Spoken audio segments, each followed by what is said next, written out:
Hello, everyone. Thank you so much for joining us this morning. My name is Kelly Dean, and I'm a design consultant with Foster Remodeling Solutions. Today's seminar is going to cover what we are calling the realistic kitchen remodel. First half of the seminar will focus on expected remodeling timelines, while the second half will pull back the curtain on what goes into the budgeting of a kitchen remodel. Throughout the course of the seminar, if you have any questions, please feel free to post them in the chat.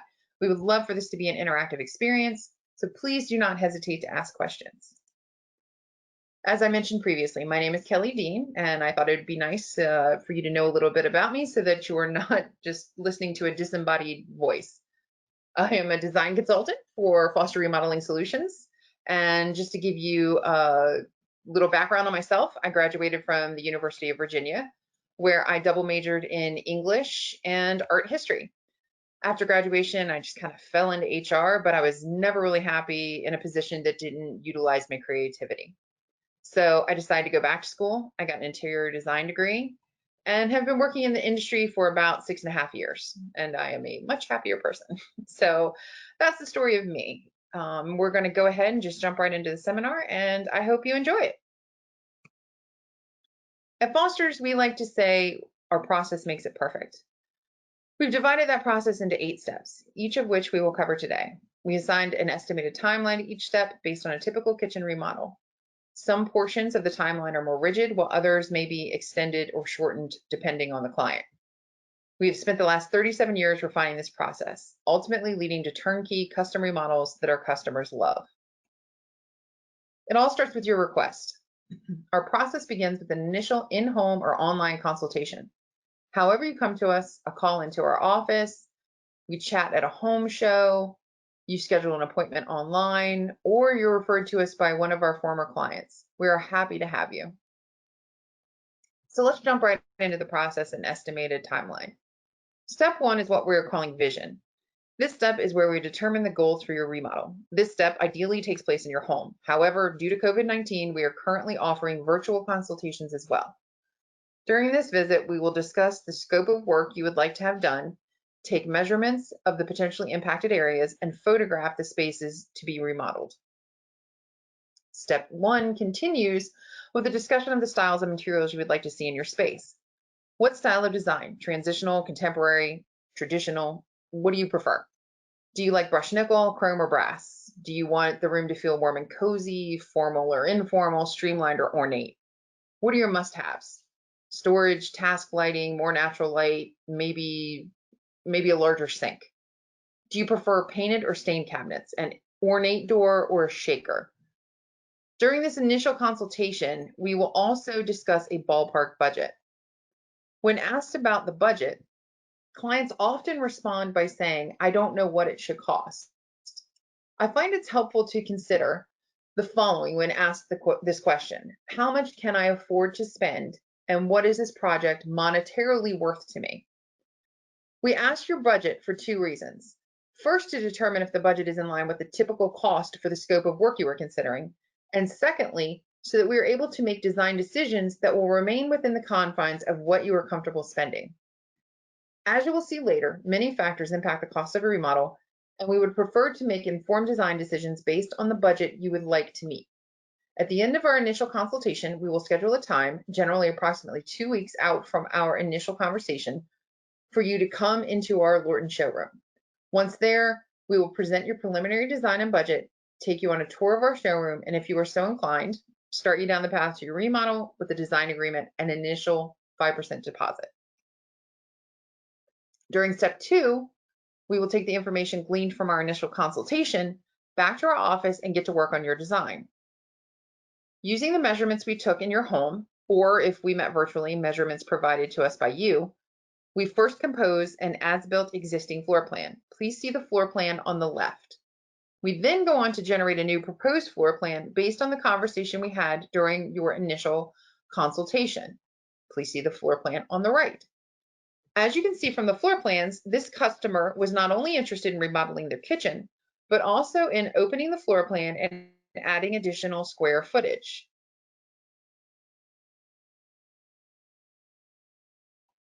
This client described her taste as mildly rustic. She loved copper and rich wood and was interested in having 2 islands, one for prep and one for entertaining. It is usually in about week 3 that your presentation will take place in our showroom. Much like the previous design, this client was interested in opening their space, taking down the wall between the kitchen and the dining room and adding additional square footage. Storage was also important, so we added 2 large full-height pantry cabinets. This client was on trend with their request for 2-toned cabinetry and countertops. A gray island with off-white perimeter cabinets with both dark and light quartz countertops. Because the client decided to go with the understated shaker door style, the muted neutral colors, we decided to add some punch to the room with a picture frame tile backsplash feature. It is also during step 2, the design phase, that we present the client with a detailed preliminary budget. During our initial conversation, we ascertain the level of finishes the client would like to include. If new plumbing for a pot filler and a prep sink are important to you, we will include those items in your estimate. Would you like to go with the more expensive quartz countertops, or would you rather save money by choosing a less expensive granite option? As you can see, while this is only the preliminary budget, a tremendous amount of work is put into ensuring that we've included all the necessary requirements for your remodel, down to the linear feet of shoe molding required. We want to be as transparent as possible with what is required to complete your remodel, be it time frame, materials, or pricing. We have no interest in reeling you in with a low estimate, only to change order you to death throughout the process to get to our real price. Finally, it is in step 2 that we present the partner plan or design agreement. The design agreement outlays both the design process and the scope of work included in the preliminary pricing. For the design agreement, we take the total from the preliminary budget and apply a range, 5% below and 5% above, to that total. If the scope of work discussed during the initial consultation and the level of finishes do not change, you are all but guaranteed to stay within the projected budget range. Here I've used a total of $100,000 for easy math. If you decide to move forward, you would sign the design agreement and put down a 5% design retainer. The design retainer is 5% of the high end of the proposed budget. It is at this point your remodel will start in earnest. This will be our first break for questions. Looks like we don't have any questions thus far, but as I said previously, please feel free to enter your questions in the chat. We would love for this to be as interactive as possible, and I'm happy to answer anything that you might have questions about. So please just let me know. So we're going to move on, and hopefully when we take our next break, we'll have a question or two. Once we have assigned design agreement and design retainer, we will work with you to refine your design until you are completely satisfied. During this process, if you make changes that will potentially push you beyond the high end of your budget range, we will let you know. You are always welcome to expand your scope of work or upgrade your finishes. We merely want you to be aware of the impact those changes will have on your budget and your timeline. Weeks 4 through 7 will start with a visit from your design consultant, our architectural draftsman, Joshua, and our estimator, Brian. Joshua and Brian will complete a comprehensive survey of your home to include far more detailed measurements than the preliminary ones initially taken by your design consultant, as well as examinations of all structural, gas, electrical, plumbing, and components that will be impacted by your remodel. If necessary, they will also perform a lead test during their visit. It is at this point in the process that you will be made aware of any behind the wall, if you will, work that you were unaware of that may need to be completed. It is also during this time period that initial visits from tradespeople that may be required for your project, an HVAC tech, for example, would be scheduled to come to your home to make assessments. Now for the fun part. It is also during step 3, weeks 4 through 7, that product selections are made in our showroom. Typically, selections take between 2 to 4 meetings to complete. This is the part of the timeline that is entirely up to you. It is based wholly on how quickly you are able to make decisions. Of course, we are always there throughout the process to offer guidance and education on any products that you may be unfamiliar with. We offer cabinetry from 3 manufacturers, Cabico, Crystal, and Cook, Within those 3 lines are options for framed, frameless, custom, and semi-custom cabinetry. If you're interested in learning more about cabinetry, I recently wrote 2 blogs, Cabinetry 101 and Cabinetry 201, that you can find on the Foster Remodeling website. Once the selections are completed, we move on to step 4 in the process, the construction contract. With selections completed, Joshua, our architectural draftsman, will finalize your construction drawings, and Brian, our estimator, will create a final fixed price contract. The selections specific to your project, finishes, quantities, etc., are outlined in detail in the construction contract.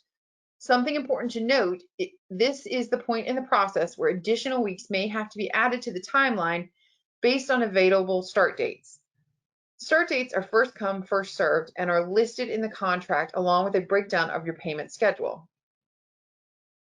At the time of signing, a 20% deposit will be collected. Additional payments will be based on start dates, start of demolition, start of electrical, rough-in, etc. Once the contract is signed and the deposit collected, the project is then handed off to our production team.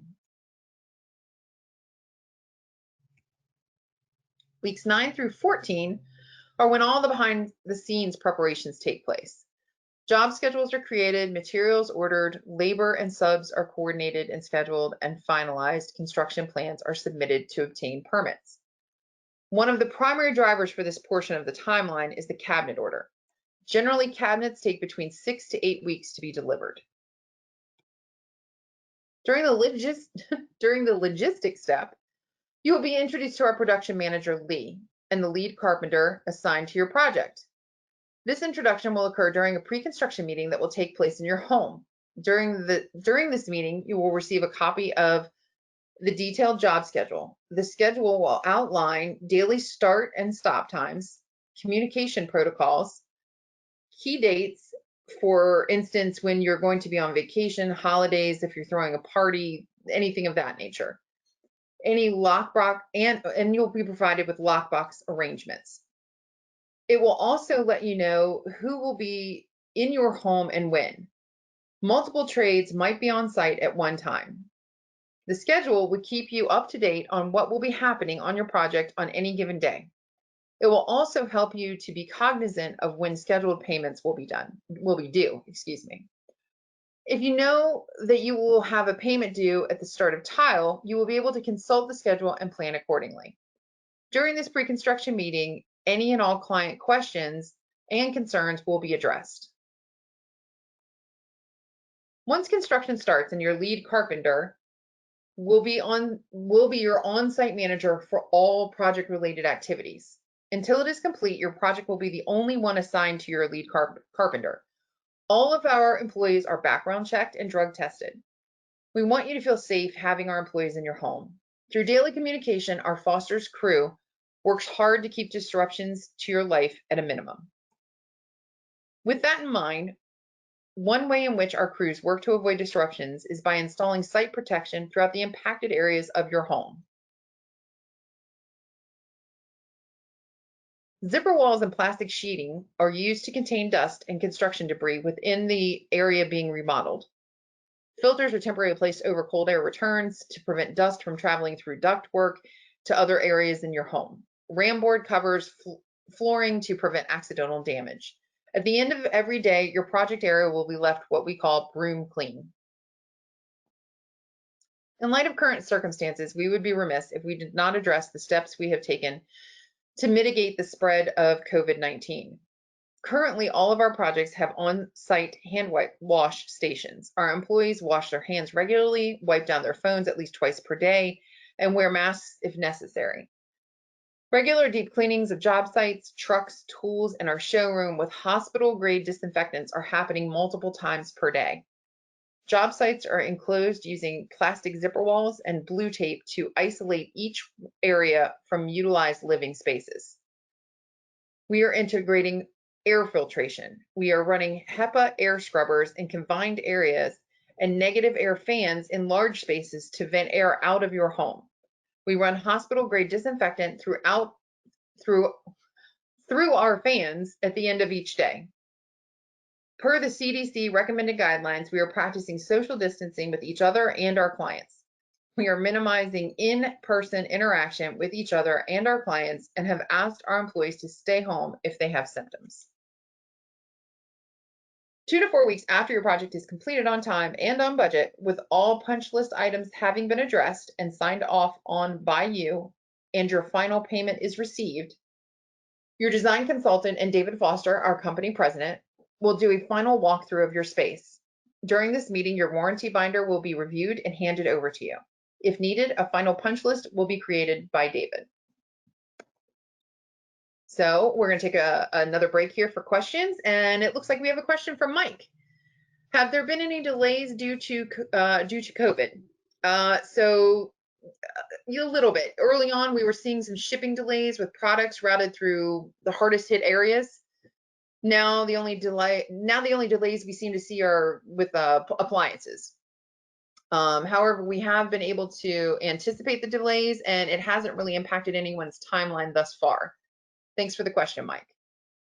Okay, it looks like we have another question from Deanna. What are some kitchen trends you are seeing other than white kitchens? So gray is still very popular. Two-tone kitchens, the island cabinetry, one color, and the perimeter cabinetry, another. You will see an example of this in the Bowie kitchen that I'm about to go over with you. Mixed metal finishes are big. Metals outside the standard chrome and brushed nickel are popular right now, like a bronze or a brushed gold, even a rose gold or matte black. Quartz is still the reigning champ for countertop choices. So those are, some of the trends we're seeing. Again, I wrote another blog about kitchen trends that you could find on our website. So you're welcome to take a look at that, and it'll go into more detail about what we're seeing currently. So thank you for the question, Deanna. And we are going to keep going here because it looks like we don't have any additional questions at this time, but those were great and I appreciate that. And please feel free if you have additional questions to go ahead and put them in the chat and we'll address them at our next break. Having now fully explained the Foster process, I would like to now quickly walk you through a project from start to finish. Here you can see the before photos of the Bowie project. Once the project moved into design, existing and proposed floor plans were created, as well as a preliminary budget and design agreement. The peninsula was eliminated in favor of a new island, creating more open space and better traffic flow. Additionally, the wall cabinets in the butler's pantry were removed, making the space feel much less claustrophobic. Preliminary renderings allowed the client to see the alterations to the space in advance of the work. When I started working in this industry, I mistakenly thought that everyone could look at a space and envision it transformed. I was quickly disabused of that notion. So 3D renderings are fantastic. They help to eliminate the need for a client to be able to imagine the space. They can see it as we plan to build it. With the renderings, they are, able to see the vision for their space, and it just has been a great thing to be able to present to the customers. As we discussed previously, following the design phase, the Bowies moved through steps 3, 4, 5, and 6. Home survey, coordination of tradespeople and selections, contract signing, material orders and permitting, scheduling, and accessibility arrangements. So they move through all of those. Since we covered those fairly thoroughly, I didn't want to have to go through those steps again because there's not much to see visually during those steps. So during step 7, construction, the Bowies were asked to sign off on their finalized construction drawings. As you can see from the renderings, there were changes made to the preliminary design. Cabinet color, backsplash tile, the cabinetry adjacent to the double ovens was moved to the right side, from the right side to the left. All of these changes would have happened in step 3, the step designated as scope. Page 2 of the final plans indicate areas of demolition. Page 6 provide the Bowies with elevation views of the design. This allowed them to verify tile patterning, dimensioning, glass door fronts, and cabinetry layout. Page 7 was the electrical plan for the Bowie project. It identifies fixture placement and switching. Here you can see some of the Bowie project under construction. In this photo, you're able to see that the Bowies chose to go with a frameless cabinet style, meaning there is no face frame on the cabinet. The door will attach directly to the side panels of the cabinet. You can see that in the cabinet that does not have the door on it. There's no frame around the exterior of the cabinet box itself. And again, if you'd like some more information on cabinet construction, just general information on cabinetry, please, again, go to our website and take a look at the Cabinetry 101 and Cabinetry 201 blogs. And here we can see the after photos of the Bowie project. They, like the earlier client, went with the on-trend two-tone cabinetry. White shaker perimeter cabinets, accented by occasional glass-fronted wall cabinet, and a mid-gray island. Light quartz countertops and a herringbone tile backsplash, faux wood plank tile, a farm sink, and clear glass pendants. The Bowies did not skimp on the accessories and upgrades. Glass-fronted cabinets, rollouts, a pull-out spice rack, concealed trash storage, plate storage with pin dividers, a new walk-in pantry, as well as a pull-out pantry next to the refrigerator, tray dividers above the double ovens. The Bowies were thrilled with their beautiful new space and plan to enjoy it for many years to come. So now we're going to see again if anybody has any questions. And it looks like we have one from Linda. Is herringbone tile still popular? I see the Bowies use it in their backsplash.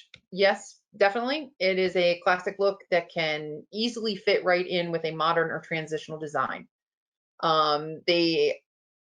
Smaller herringbone patterns will often come pre-patterned on a 12 by 12 sheet, which greatly decreases tile waste and installation labor. So that's a great way to get a herringbone pattern into your design. So thank you so much for the question, Linda. Does anybody else have any additional questions before we move on? It looks like give it one more second. Okay, we're going to go ahead and move on. Now that I've covered the process and timeline, we will move into budgeting. For the purpose of this exercise, we will have created 3 typical kitchen remodel options. Each option has an assigned budget range and a description of the expected scope of work that would likely fall within that range. In the slides that follow are 3 examples of each price range option. Please keep in mind that the main cost driver for all of these remodels is the size of the space. The larger the space, the more materials needed, the higher the cost. Also keep in mind that pricing does not include appliance purchases. So if a level 1 remodel is between $45,000 and $65,000, that does not include the cost of your appliances for a kitchen. Same with level 2, level 3, the cost does not include the purchase of your appliances. This level 1 kitchen is located in Reston. Prior to its renovation, the space was dark and dated. Here we have the after photos. As you can see, the space is much lighter and has been modernized. This remodel is what we refer to as a pull and replace. The appliances and sink have been relocated and the cabinetry have not been relocated, and the cabinetry configuration has remained the same. The small size of the space is largely what has kept the price down. Stock cabinetry was used versus the more expensive custom or semi-custom cabinetry. Simple door style was chosen, a granite backsplash was installed versus a more costly tile backsplash. Tile backsplashes are much more labor intensive, and it is without under cabinet lighting.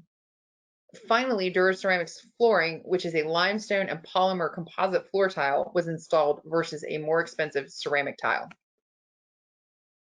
And just so that you can see the two together, here's the before and after in the same shot. This level 1 kitchen is located in Springfield. Much like our previous example, you can see that despite having natural light, the space was very dark and dated. This client decided to go with a bit more traditional look than its predecessor. Updated lighting and white cabinets helped to brighten the previously dark space. With this kitchen, it is the size of the space that largely dictated the price. The kitchen was also a cost-effective pull and replace. Because this was such a small kitchen, with so few cabinets, they were able to choose a more ornate door, a glass-fronted corner cabinet, under cabinet lighting, and a farm sink without a significant increase from the first example we saw. And again, we have the before and after together so that you can take a look at that.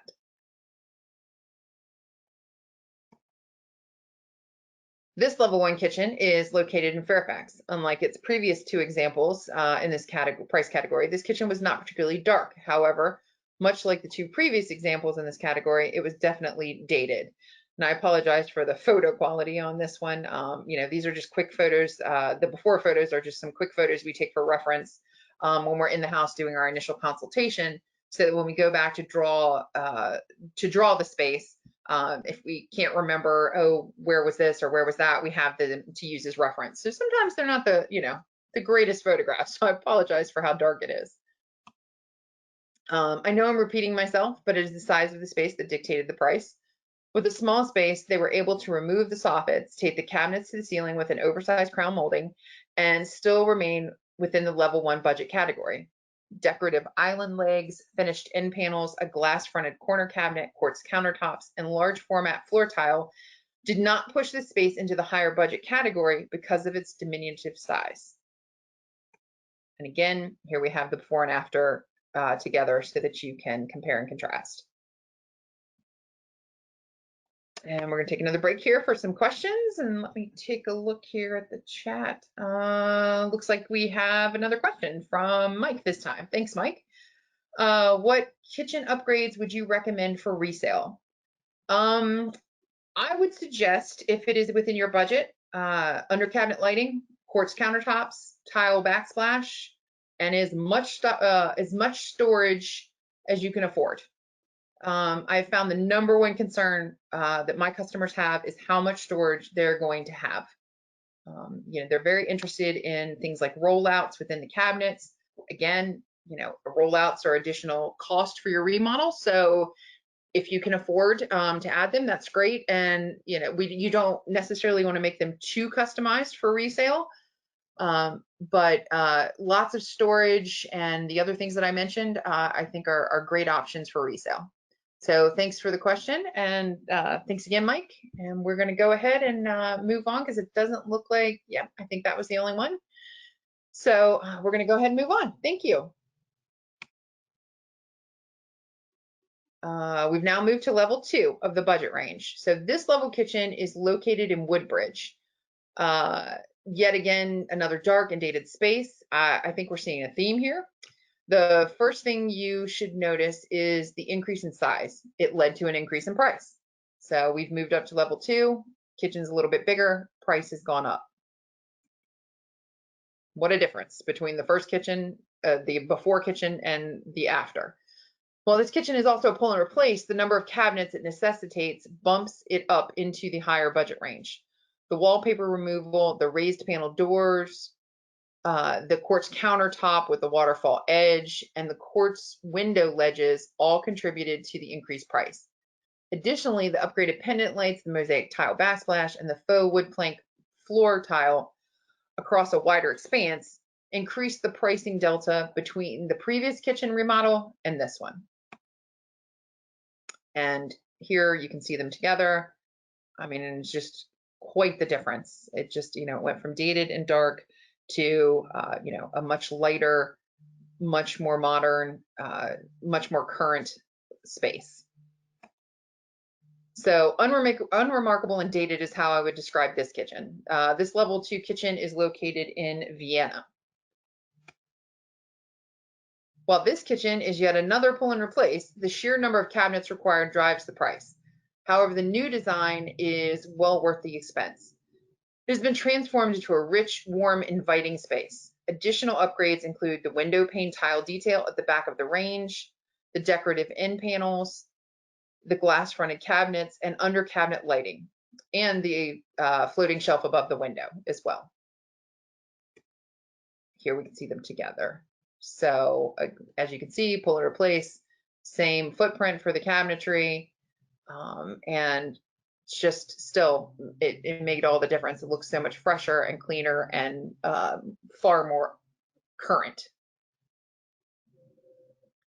To give you an idea of how accurately we represent the design pre-construction, I thought I would include a side-by-side comparison of the computer rendered design that was presented to the client and the photo of the completed renovation. So, you know, it's a very good representation of what you can expect once your project is finished.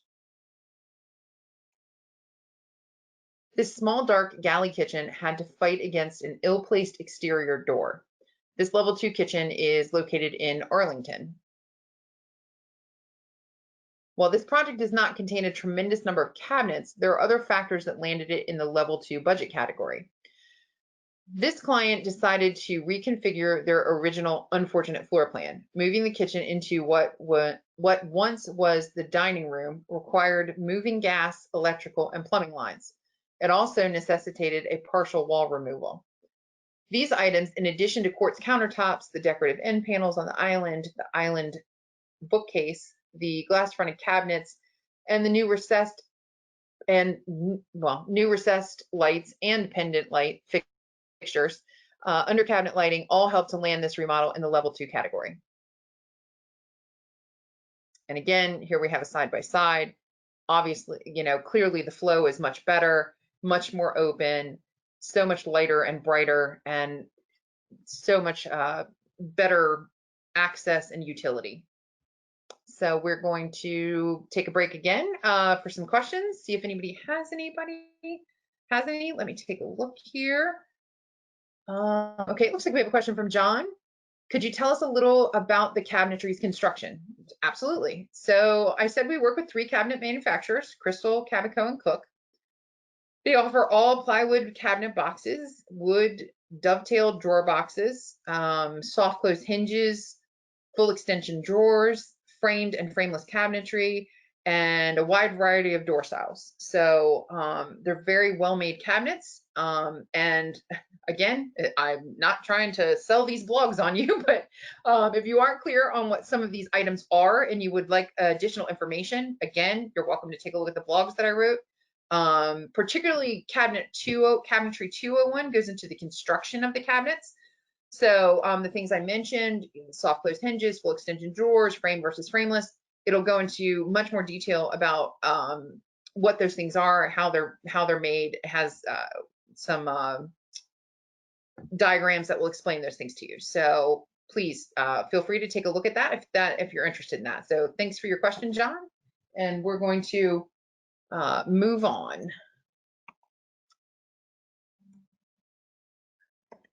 So we are now moving on to level 3 remodels. Thanks in part to the matching floor and cabinetry color, this large kitchen felt dated, heavy, and unwelcoming. This level 3 kitchen is located in Arlington. By eliminating the peninsula and creating an L-shaped island, we were able to improve the flow of this space and create a more open feeling. The cabinetry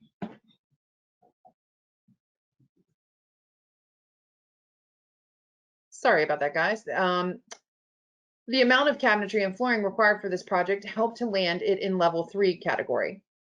The relocation of plumbing, gas, and electrical lines, along with the waterfall edge countertop, toe kick, under cabinet, recessed, and pendant lighting, also increased the value of the remodel. 2 kitchen faucets, a pot filler, and the removal of the angled wall rounded out this beautiful space.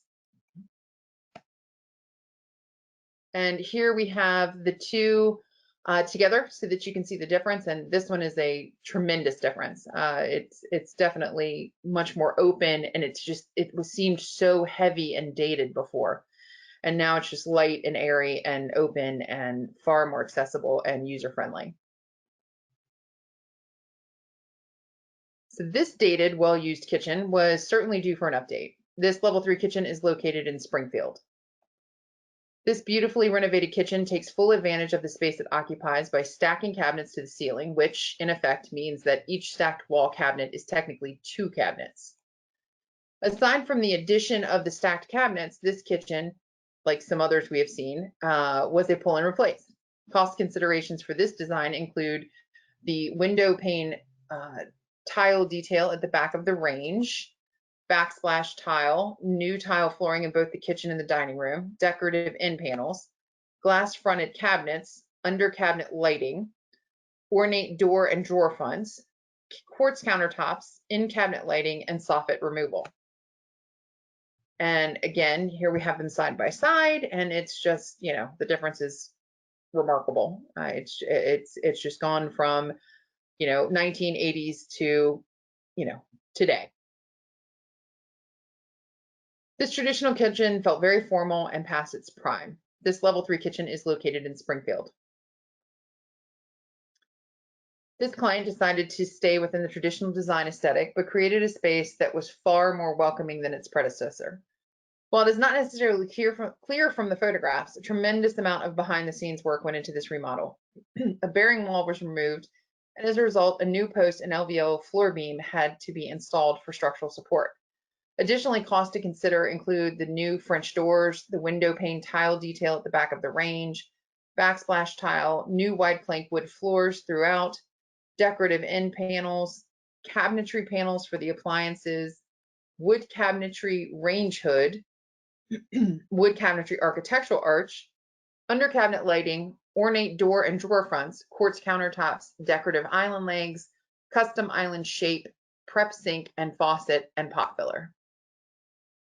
And again, we can see these together. And while, if a traditional kitchen is your taste, the first kitchen was not, terrible. It was just dark and heavy, and it didn't have the same gravitas that the new kitchen has.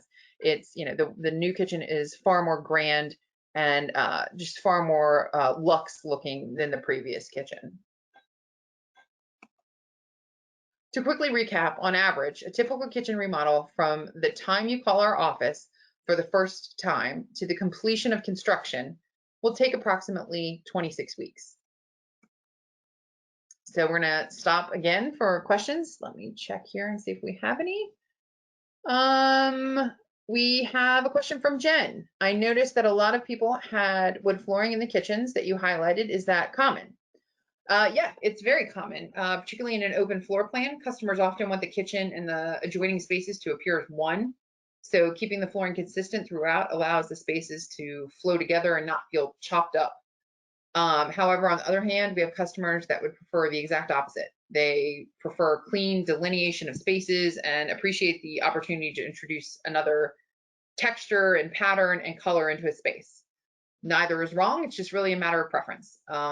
Many customers are also opting for LVP, which is luxury vinyl plank, for a wood look. It's it's waterproof, so it's maybe a little more friendly in a wet location versus an actual wood floor. But wood floors are definitely popular in kitchens. So thanks a lot for the question, Jen. As a thank you for your participation, we will be mailing you a Foster gift card. It will entitle you to receive 30% off your design agreement deposit.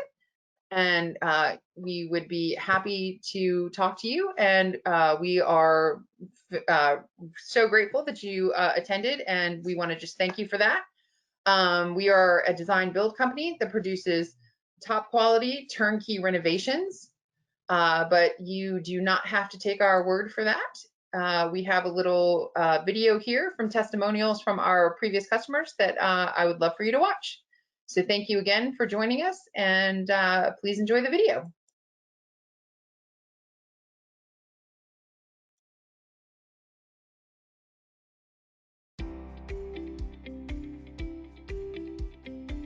we're really looking for people who want to stay in their home a while and really make their home their own. That client, regardless of age, is really the ones that seem to value what we do as a company. We had a basement completion. It was a blank slate. I had a major bathroom renovation done by Foster. We have been working with Foster for about 15 years, a couple of different houses, but we have had large and small projects done. Foster Remodeling remodeled my 2 bathrooms on the 2nd floor of our house. The project was a almost complete renovation inside the house. So we asked David to come over, and he, in his very gentle David way, kind of took us around. We walked him around the house. He had questions. We had these very grandiose ideas of what we thought we could get done. And he very kindly sat us down and he said, here's the deal. This is what is in the realm of possible for this amount of money. And he said, I think you will be pleasantly surprised with what you end up getting.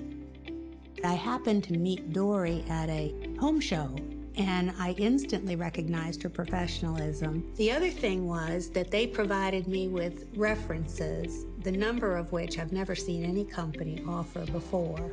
I mean, usually they'll give you 1 or 2 names, but this was like 50 different people. I go out and I meet with clients in their home when they're thinking about some sort of remodeling project, a kitchen, a bathroom, an addition, and I talk to them about what they're looking to accomplish, investment level that they're comfortable with, and explain to them the Foster process. Then we proceed to the next step, which would be to put together a design and have them come into the showroom. Probably the biggest impact was the 5-year warranty that they were willing to offer me. My wife had taken a fall on the stairs, and she did a Peter Pan from the upper part to the lower part on the floor, and was in pretty bad shape there. I became obsessed in regards to grab bars or anything else, because I didn't want any slipping whatsoever. Kayla, who was our design engineer, she came out several times. It's about, this is a personal space for a lot of people, so you really want to just gain that initial trust up front. Not that I'm just here to sell you something. Well, we are a military family and have retired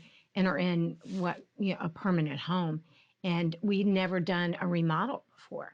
That personal interaction to me and gaining that trust with the client is what really makes it easier to work through the design phase. And When we saw Rachel, she laid out a CAD CAM drawing of the basement for us, and it was spot on. The minute I saw it, I thought, this is what we want. She heard us, she listened to us. The next step is really to bring them into the showroom so they can see what we can offer here. We have a lot of products that can be offered up front for the project. You know, there's a convenience factor of not having to go to a lot of different places. Kayla then came up with a thing that she knew about, which is brand new, in regards to the toilet paper holder. That's a grab bar, believe it or not. That has a grab bar in it. I never heard of such a thing before, but let me tell you, well, now that it's installed, I use it. I use it extensively. I think the biggest thing we hear from clients is how easy the process is. You know, we have a detailed process that we go through before we start a project. So once we do finally start construction, it goes a lot easier than they're expecting. When we begin the project, we put a full schedule together that could be 6 to 8 weeks long. You know, some projects are much longer than that. But we try to stick to that schedule, and we maintain that schedule so that they have a beginning and end date.